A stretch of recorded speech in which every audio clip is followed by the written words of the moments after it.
Hello everyone. आजकल हम बात कर रहे हैं लर्निंग के बारे में कि लर्निंग किस तरह से हो सकती है। और बहुत से जो एजुकेशनल साइकोलॉजिस्ट है उन्होंने अपने अकॉर्डिंग जो उन्होंने एक्सपेरिमेंट्स किए उनके अनुसार लर्निंग किस किस टाइप से हो सकती है। तो इससे पहले हमने बात की थी लर्निंग थ्रू एसोसिएशन, जिसमें हमने बात की थी क्लासिकल कंडीशनिंग थ्योरी की बात, जो कि पेब्लो के द्वारा ली गई है। तो आज हम बात करेंगे ऑपरेंट कंडीशनिंग। इसमें हम बात कर रहे हैं आज की लर्निंग थ्रू कंसिक्वेंसेस, कि हम अपने रिजल्ट से सीखते हैं। कंसिक्वेंसेस और ऑपरेंट कंडीशनिंग थ्योरी के बारे में हम बात करेंगे। सबसे पहले इंट्रो देखते हैं कि जो ये थ्योरी है इसको किसने दिया है। तो देखो, जो ऑपरेंट कंडीशनिंग थ्योरी है इसको प्रतिपादित किया था अमेरिकन साइकोलॉजिस्ट है B.F. स्किनर ने 1938 में। देखो, ये जो थ्योरी है ये बताती है कि अगर व्यक्ति के रिजल्ट्स, व्यक्ति का व्यवहार उसके कंसिक्वेंसेस, उसके रिजल्ट या परिणामों से प्रभावित होता है। कि यदि किसी व्यवहार के बाद अगर अच्छे रिजल्ट्स मिलते हैं तो उसके व्यवहार के जो दोहराए जाने की जो संभावना है वो बढ़ जाती है। यदि हमारे रिजल्ट्स अच्छे नहीं आते तो हम उस व्यवहार को दोहराए जाने की संभावना कम कर देते हैं। तो उसे ही कहा जाता है ऑपरेंट कंडीशनिंग थ्योरी। जैसे अगर सिंपल वर्ड में हम माने कि जो हम इंसान हो या जो एनिमल है, उनके व्यवहार के जो रिजल्ट्स अगर अच्छे आते हैं या बुरे आते हैं, उस आधार पर उनकी क्या होती है, लर्निंग होती है। अब सिंपल वर्ड में ये चीज़ समझो कि अगर हम कोई अच्छा काम करते हैं, मीन्स कि हम कोई काम करते हैं उसके रिजल्ट क्या अच्छे आते हैं, ऑब्वियस सी बात है, तो उससे हम क्या होते हैं, मोटिवेट होते हैं कि हम आगे और अच्छा करेंगे। अगर हमारे रिजल्ट अच्छे नहीं आते हैं तो उससे क्या होता है, हमारा जो व्यवहार है हम डिमोटिवेट हो जाते हैं और हमारे अंदर एक सीखने की इच्छा नहीं रहती है। ओके, जो लर्निंग है इसकी जो डेफिनेशन स्किनर के द्वारा दी है, तो उनके अनुसार जो लर्निंग वो प्रोसेस है जिसमें क्या होता है, व्यवहार उसके रिजल्ट्स के आधार पर या तो हम मजबूत होते हैं या तो हम वीक पड़ते हैं। मीन्स कि मजबूत या कमज़ोर होते हैं। जैसे रिजल्ट अच्छे होंगे और ऑटोमेटिक हम स्ट्रॉन्ग फील करते हैं, अगर हमारे रिजल्ट बुरे हैं तो ऑटोमेटिक क्या होता है, हमें डिमोटिवेशन मिलती है इस थ्योरी के अकॉर्डिंग। ठीक है, अब हम जानेंगे कि जो ऑपरेंट कंडीशनिंग है इसका मीनिंग क्या है। देखो, ऑपरेंट का जो अर्थ होता है ऐसा व्यवहार जो व्यक्ति स्वयं करता है। मीन्स कि मैं कोई काम कर रही हूँ तो उसको मैं ऑपरेट क्या है, खुद कर रही हूँ, वो होता है ऑपरेंट का मतलब। ठीक है, तो उसके बाद हम बात करेंगे कंडीशनिंग की। कंडीशनिंग का अर्थ है व्यवहार को परिणामों के माध्यम से सीखना। मीन्स कि यहाँ पर कंडीशनिंग एक ऐसा है जो हमारा रिजल्ट आते हैं, ठीक है, हमारे परिणाम आते हैं, वो हमारे लिए एक कंडीशन है। मीन्स कि अच्छा व्यवहार रहेगा, अच्छा रिजल्ट रहेगा तो ऑटोमेटिक हम क्या करेंगे, अपने व्यवहार में चेंज आता है। मीन्स कि उस रिजल्ट से हम सीखते हैं। ओके, मीन्स कि इसमें जो लर्निंग होती है वो ट्रायल और एरर तथा री इन्फोर्समेंट के द्वारा होती है। इसको देखो, अदर जो नेम है इस थ्योरी को यहाँ पर operant conditioning, instrumental conditioning, RS learning, active जो कंडीशनिंग है, दूसरा इंस्ट्रूमेंटल जो लर्निंग है, ये इसके अदर नाम है। आप इनको ज़्यादा ध्यान में रख सकते हैं। और दूसरा है कि B.F. स्किनर के द्वारा जो एक्सपेरिमेंट किया था वो उन्होंने चूहे पर किया था। इससे पहले जब हमने learning through association classical conditioning जो थ्योरी पढ़ी थी पेब्लो के द्वारा, उन्होंने डॉग पर अपना एक्सपेरिमेंट किया है। देखो, जो स्किनर है इन्होंने एक बॉक्स बनाया है, इसको बोला है स्किनर बॉक्स इन्होंने। ठीक है, अब इसके अंदर इन्होंने चूहे को रखा है और यहाँ पर रखा है भोजन बाहर। अब जो इस भोजन तक पहुँचना चाहता है और इसके लिए वो बहुत छटकता पड़ता है कि अंदर इस भोजन तक कैसे पहुँचा जाए। तो ऑटोमेटिक उसका जो हाथ है ये लीवर के ऊपर जाता है, ये जो लीवर दिखाई दे रहा है इस पर जाता है। तो तो जब लीवर दबता है तो उसको खाना मिल जाता है। इसके ऊपर उन्होंने जो एक्सपेरिमेंट किया था। देखो, ये प्रोसेस है कि उस जो बक्सा बनाया है स्किनर बॉक्स, उसमें चूहे को रखा है और लीवर को भी लगा दिया है उसमें। अब लीवर जब चूहा मतलब अचानक ही उसका जो पाँव उस लीवर पर जाता है तो उसको भोजन मिल जाता है। मतलब बहुत सारे जो एफर्ट लगाता है, ट्राई करता है, फिर गलती होती है, फिर ट्राई करता है, फिर गलती होती है, तो उसको लास्ट में जब उसकी बहुत सारी जो एफर्ट है वो काम करते हैं तो जो लीवर है वो दब कर जाता है और उसको भोजन मिलता है। मीन्स कि अब जो चूहा है वो सिर्फ क्या करेगा, डायरेक्ट उस लीवर को ही दबाएगा और उसके बाद उसको भोजन मिलेगा। और जो अदर जो एफर्ट लगा रहा है वो अब नहीं होंगे, वो जो भी बिहेव कर रहा था पहले वो धीरे धीरे कम हो जाएगा और डायरेक्ट वो वैसा ही व्यवहार करेगा जिससे कि लीवर खुलेगा। और इससे क्या होगा, व्यवहार बार बार होने लगता है वही जो अच्छा है, जिससे हमारे को रिजल्ट अच्छे मिल रहे हैं। ठीक है, अब इस थ्योरी से कंक्लूजन ये निकलता है कि अगर गुड हमारे रिजल्ट्स होते हैं तो व्यवहार को बढ़ा देते हैं, अगर हमारे जो कंसिक्वेंसेस है वो हमारे अनुकूल नहीं आते हैं तो हमारे व्यवहार को वो कम कर देते हैं। तो लर्निंग हमारे कंसिक्वेंसेस से होती है, रिजल्ट से होती है। ठीक है, फर्दर हम बात करेंगे कि एलिमेंट्स क्या है इस थ्योरी के, ऑपरेंट कंडीशनिंग थ्योरी के। जो मेनली है इसमें 4 एलिमेंट्स की बात की है। जो व्यवहार को बदलने या सीखने के लिए स्किनर ने 4 जो मेन तरीकों के बारे में बताया है। सबसे पहले है इसमें देखो, आप इस तरह से फ्लो चार्ट भी बना सकते हैं, एग्जाम में पूरे पेज में अच्छे से बन जाएगा ये। ऑपरेंट कंडीशनिंग जो इसकी बात की है कि किस तरह से हमारा जो व्यवहार है कंसिक्वेंसेस से सीखता है। इसमें सबसे पहले हम री की बात करेंगे और पनिशमेंट की बात करेंगे। री हमारे अच्छे व्यवहार को आगे बरकरार रखने के लिए दी जाती है, और जो पनिशमेंट है ये हमारे जो व्यवहार कुछ अवांछनीय या उन अगर कोई बिहेव हम करते हैं उसकी ज़रूरत नहीं होती है तो उसके लिए, उस व्यवहार को घटाने के लिए ये पनिशमेंट दी जाती है। और री पॉजिटिव भी हो सकती है, नेगेटिव भी हो सकती है। पनिशमेंट भी पॉजिटिव हो सकती है और नेगेटिव हो सकती है, जैसे कि स्टिमुलस प्रेजेंटेड यहाँ पर भी किया जाता है और यहाँ पर स्टिमुलस को रिमूव किया जाता है। मीन्स कि कोई चीज़ रखते, भोजन रखते हैं तो उसको हम क्या करेंगे, बच्चों को नहीं देंगे जब तक वो अपना होमवर्क पूरा नहीं करता है, वो होगा नेगेटिव में, नेगेटिव री में। पॉजिटिव में होगा कि अगर बच्चा अपना होमवर्क अच्छे से करता है तो उसको हम चॉकलेट देंगे, आगे वो लगातार काम अच्छे से करेगा, उसको पता है कि उसको एक क्या मिल रहा है, पॉजिटिव उस तरह की री मिल रही है, उससे उसका व्यवहार क्या होगा, बढ़ेगा। और यहाँ पर भी उस स्टिमुलस को, उस चीज़ को उसके सामने से हम हटा देते हैं। मान लो भोजन नहीं देंगे तो उससे भी अगर होमवर्क करने के लिए तैयार रहेगा कि मुझे होमवर्क में करने के बाद भोजन मिलेगा, ठीक है। ये होता है व्यवहार में इंक्रीज। और यहाँ पर इस साइड जो है पनिशमेंट है वो है पॉजिटिव भी और नेगेटिव में। जो स्टिमुलस प्रेजेंट किया जाता है इसमें, ताकि वो उस तरह के व्यवहार को ना करे। यहाँ पर उस तरह के जो स्टिमुलस को हम रिमूव कर देते हैं ताकि वो भी उस व्यवहार को फिर से ना करे। इसको हम फर्दर हम समझेंगे। वही जो री है, नेगेटिव है, पॉजिटिव है, जिसको मैंने बता दिया है ऊपर, इसको आप अपने शब्दों में लिख सकते हैं जैसा समझ आता है आपको उस तरह से, कि मीन्स कि अच्छे व्यवहार के लिए हम बार बार उसको एडमायर करते हैं। एग्जाम्पल से जैसे होमवर्क देने पर होमवर्क कर लेता है पूरा तो चॉकलेट दे देते हैं उसको, ओके। इस तरह के एग्जाम्पल को आप ऐड कर सकते हैं तो इफेक्टिव क्वेश्चन लगता है, आंसर लगते हैं आपके। और फर्दर जैसे कि नेगेटिव री है, अगर उस तरह का व्यवहार कर रहा है बार बार तो उससे हम स्टिमुलस, उसकी कुछ ऐसी चीज़ को हम उसके सामने से हटा लेते हैं, ओके। जैसे कि इस स्थिति में सही व्यवहार को बढ़ावा देना मीन्स कि वो सही चीज़ें होमवर्क करे वो अच्छे से, ताकि वो उस चीज़ को पहुंचने तक, मीन्स कि हम उसको बोलेंगे कि सबसे पहले अपना अगर होमवर्क पूरा करेगा तो उसके बाद खाना दिया जाएगा। और यहाँ पर एग्जांपल है कि देखो, अगर हम कार में अगर सीट बेल्ट नहीं लगाते तो ऑटोमेटिक अलार्म बजता है, और बेल्ट लगाने के बाद क्या होता है, अलार्म बंद होता है। इस तरह से होती है ये नेगेटिव रीइंफोर्समेंट। और पनिशमेंट भी यही नेगेटिव होती है और पॉजिटिव होती है, इसमें अपने व्यवहार को घटाने के लिए, मतलब कोई ऐसी चीज़ कर रहे हैं, बुरी चीज़ कर रहे हैं, उसको रोकने के लिए। पॉजिटिव तरीके से है, कोई हमारी फेवरेट चीज़ है, जैसे क्लास में अगर शोर मचाने पर क्या होता है, हम छात्र को डांट देते हैं, या डिसिप्लिन में आप तो उसको हम क्या वार्निंग देते हैं कि भाई इस तरह की चीज़ें करनी नहीं तो पनिशमेंट मिलेगी आपको, मीन्स की प्रेयर में खड़े करने नहीं देंगे, लास्ट बार में खड़ा देंगे। तो इस तरह से होता है ये पनिशमेंट। नेगेटिव होती है कि वो कोई ऐसी फेवरेट चीज़ है उसके सामने से हम ले लेते। मान लो अगर कोई अच्छे नंबर नहीं आते तो हम क्या करते हैं, बच्चे को फ़ोन नहीं देते, हम सोचते हैं कि इस वजह से मतलब उसकी जो लर्निंग है वो रुक रही है। ये जो मतलब प्राइमरी रीइंफोर्समेंट, ये इस रीइंफोर्समेंट के टाइप्स है। प्राइमरी है जो इनेट होते हैं, मतलब इनको सीखने की ज़रूरत नहीं होती, जैसे भूख लगने पर हमें भोजन खुद और अगर प्यास लगती है हमें पानी मिल जाता है, मतलब ये हमारे रीइंफोर्समेंट के तौर पर। सेकेंडरी होते हैं कि इनेट, जन्मजात नहीं होते हैं ये, जो हमारे प्राइमरी रीइंफोर्समेंट के साथ अगर हम बार बार जुड़ने के बाद ये सीखे जाते हैं।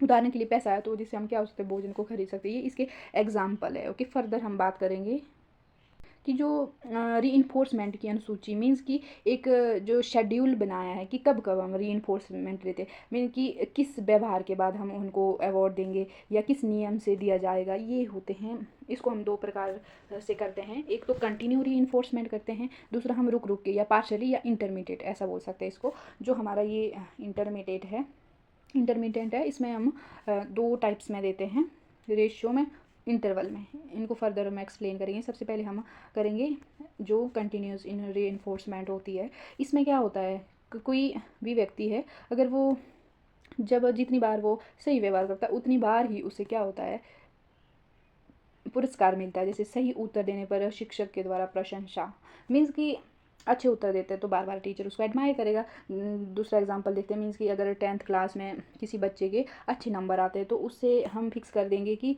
बच्चे को आगे क्या होगी, स्कॉलरशिप मिलेगी, ठीक है। अब अगर +1 में भी वो उतने मार्क्स ले आता है, +2 में भी वो उतने मार्क्स ले आता है, तो अब बच्चे कोशिश करेगा कि आगे भी मेरे अच्छे मार्क्स आए ताकि मुझे स्कॉलरशिप मिले, तो बार बार वो चीज़ उसे मिल सकती है उन नंबर को अचीव करने के बाद, ओके। ये होती है कंटिन्यूस हमारी जो रीइंफोर्समेंट होती है। दूसरी है पार्शली, मीन्स कि हम इंटरमिटेंट होता है कि रुक रुक के हम रीइंफोर्स करते हैं। इसके जो टाइप्स है, इसमें है क्या होता है, आंशिक रूप से कि इसमें हर बार हम अगर सही व्यवहार पर भी नहीं उनको कुछ देते हैं, बल्कि कभी रुक रुक कर ही इसमें हम कुछ चीज़ देते हैं उनके लिए, जैसे फिक्स्ड रेशो में यदि एक निश्चित संख्या में सही व्यवहार करने के बाद पुरस्कार है, जैसे कि हर 3 कार बेचने पर बोनस। मतलब पहले अगर कंपनी है उसके जो मैनेजर ने हैं वो ऐसी कंडीशन लगा दी है कि अगर तुम 3 कार सेल करते हो उसके बाद तुम्हें हम बोनस देंगे, तो ये है कि एक इस चीज़ को करने के बाद आपको क्या होगा, रीइंफोर्समेंट मिलेगी। और वेरिएबल रेशो परिवर्तनीय अनुपात और निश्चित संख्या में व्यवहार के बाद, मतलब इसमें हमें पता नहीं होता है कि कब इनाम मिलेगा। जैसे हम लॉटरी में क्या होता है, टिकट ले लेते हैं और उसके बाद हमें पता नहीं होता कि कब वो चीज़ हमें मिलेगी।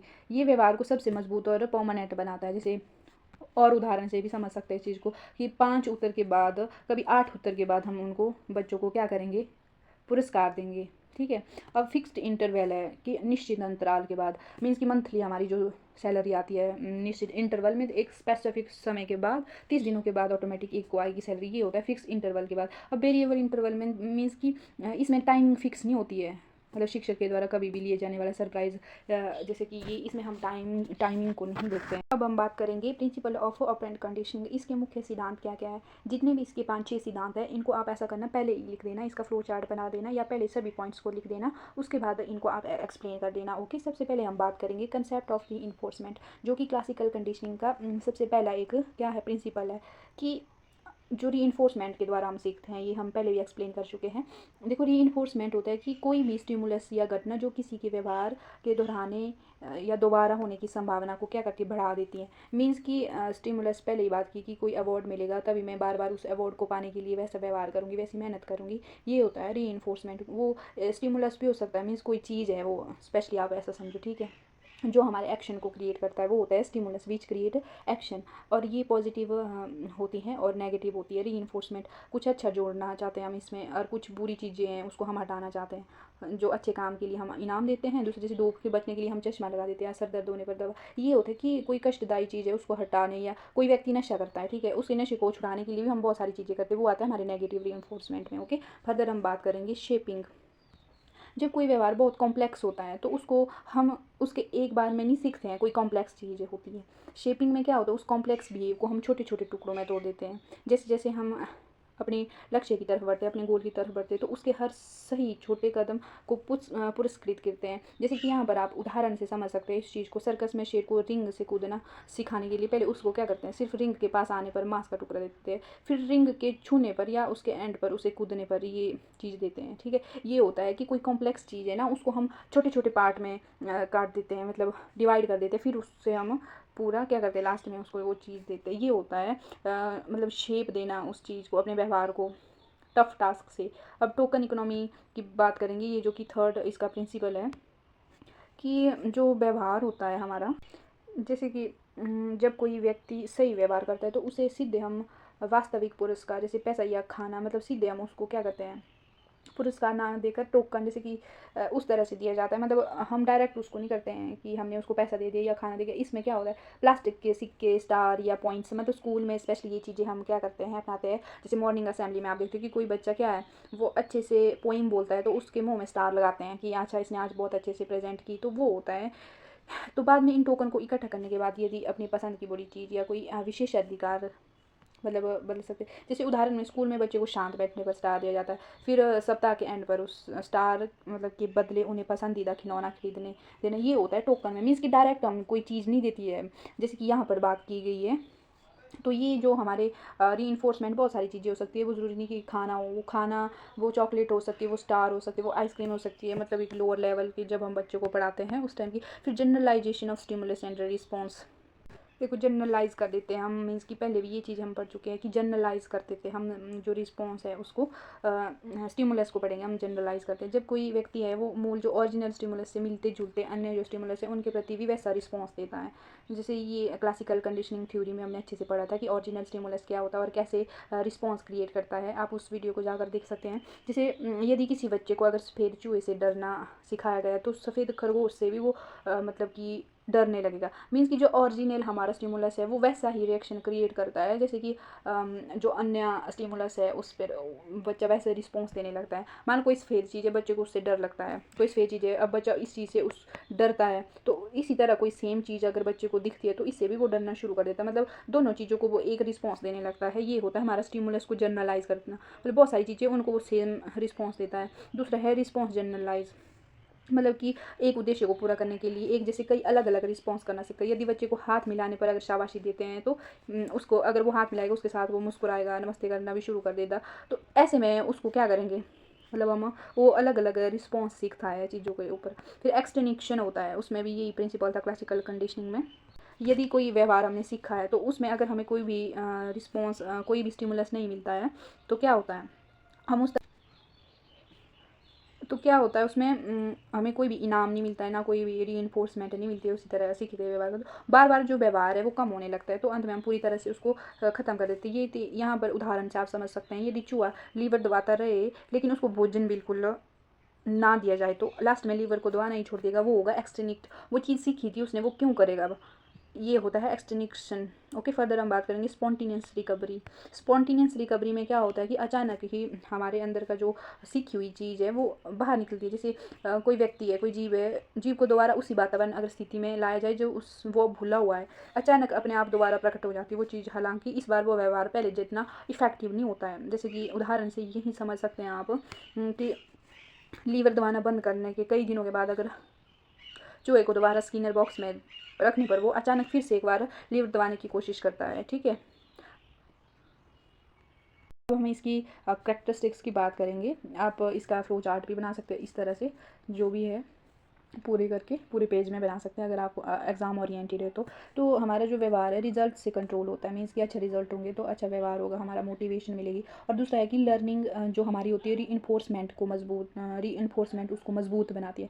मीन्स कि मैं पढ़ रही हूँ, मुझे जॉब मिलेगी, जॉब एक तरह की री है यहाँ पर, तो मैं ऑटोमेटिक ज़्यादा से ज़्यादा चीज़ें सीखूँगी, मेरे को पता है कि रिजल्ट अच्छे आएंगे। तो वो होता है कि, या दूसरा है कि बच्चा अगर पढ़ाई नहीं करता है, ठीक है, वो अपना होमवर्क पूरा नहीं करता है, तो अब हम उसके लिए री रखेंगे कि आपको हम चॉकलेट देंगे होमवर्क पूरा करने के बाद। तो अब बच्चा क्या है, उस री को अचीव करने के लिए होमवर्क जल्दी जल्दी करेगा।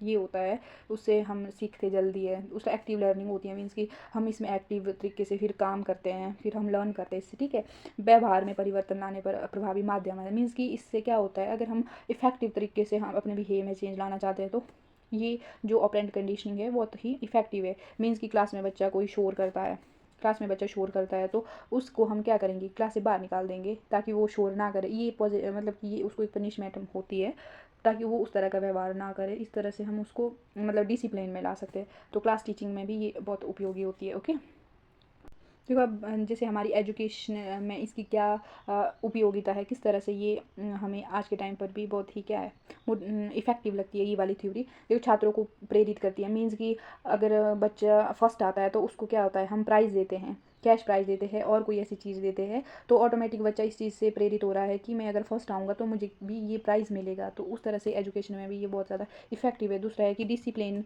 बनाए रखने में, अगर कोई बच्चा शोर करता है तो उसको क्या होता है, क्लास से बाहर निकाल देते हैं। उस तरह से उसको भी ये आती है कि नहीं मुझे शोर नहीं करना है। तो उस तरह से भी ये थ्योरी एजुकेशन में बहुत इंपॉर्टेंट है। उसके बाद वांछनीय व्यवहार, मीन्स कि जो अच्छी चीज़ें हैं, डिसिप्लिन में रहना, उसके बाद टाइमली आना, वो सारी चीज़ें इस चीज़ से क्या है, इस थ्योरी से हम सीख सकते हैं। और दूसरा है कि पुरस्कार और प्रशंसा के प्रभावी उपयोग में, मतलब इसमें हम रिवॉर्ड देते हैं, दूसरा कि एडमायर करते हैं बच्चों को, उस तरह से बच्चे का मनोबल भी बढ़ता रहता है। उसको उसके बाद है जो विशेष आवश्यकता वाले बच्चों को प्रशिक्षण में, मीन्स कि कोई बच्चे हैं अगर उनको चीज़ें आसानी से समझ नहीं आती तो उसके लिए वो ट्रायल और एरर वाली थ्योरी है ये। और दूसरा कि री भी देंगे, इस वजह से बच्चा चीज़ों को तोड़ तोड़ के अच्छे से सीखने में मतलब कि उसको मोटिवेशन आएगी। ओके, फर्दर हम बात करेंगे प्रोग्राम्ड लर्निंग। मीन्स कि इसमें इस तरह से एक लर्निंग हो जाती है।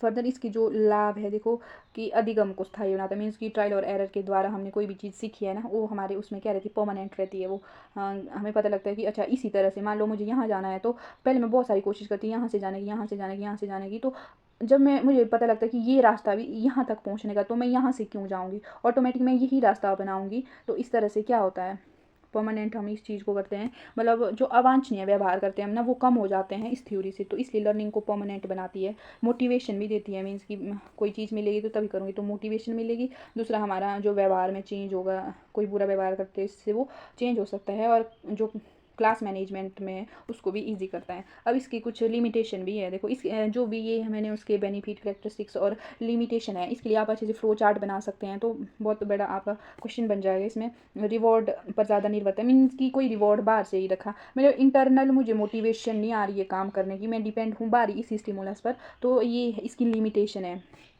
ठीक है, उसके बाद ये जो इंटरनल मोटिवेशन नहीं आती है। उसके बाद जटिल मानसिक प्रक्रियाओं को पूर्णता से नहीं समझता है, मीन्स कि इसमें जो चीज़ है वो अचानक हो रही है। मान लो चूहा उस बॉक्स में रखा है, तो अचानक ही उसका जो हाथ उस लीवर पर जाता है, उसमें कोई इंसाइट नहीं हुई है, मीन्स कि अपनी सूझबूझ से नहीं चूहे ने वो चीज़ की है, इसलिए लगता है कि वो उतनी मेंटली प्रोसेस को नहीं समझ पाता है, और सभी प्रकार की जो अधिगम की व्याख्या नहीं कर सकता। ये इसकी कुछ एक लिमिटेशन है, इनको आप फर्दर एक्सप्लेन कर सकते हैं अपने शब्द में जो आप अंडरस्टैंड कर रहे हैं इस थ्योरी से। Thank you so much for watching my video. Further हम नेक्स्ट थ्योरी की बात करेंगे, जिसमें देखते हैं कौन सी थ्योरी है।